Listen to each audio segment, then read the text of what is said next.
Our chief reporter, Kaveh Solokol, has come back on set. Kaveh, oh my goodness. How do you react to that?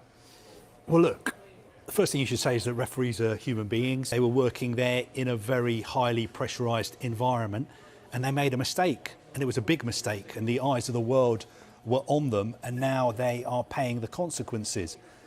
And the mistake they made was that they thought they were checking a goal that had been allowed. And you heard that in the audio there and the video that we saw. They worked very, very quickly. Some people may say they were working too quickly because they're under pressure to make these decisions quickly, because when they take a lot of time, people complain that they're taking too long. But just how quickly they are making these decisions and why there is the possibility of mistakes being made in these kind of situations.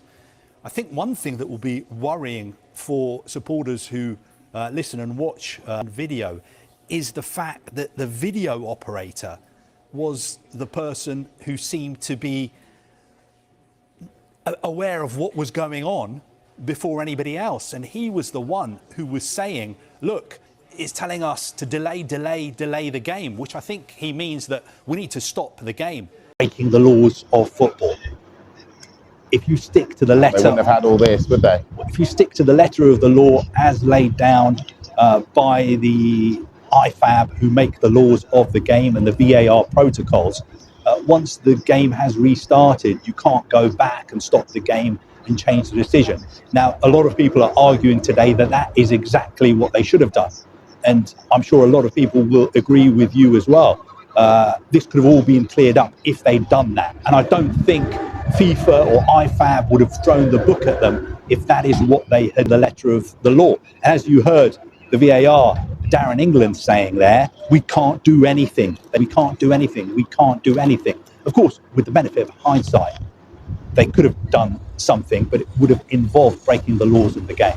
Now, you say lessons have got to be learned. What can they learn? I think the first lesson to be learned from listening to that audio is that it's got to be clearer exactly what the VAR is checking for, because it wasn't made explicitly clear that that goal had been disallowed. That goal had been ruled offside. That wasn't made explicitly clear. Everybody seemed to be in too much of a rush. So I think going forward, that is one of the things that may change.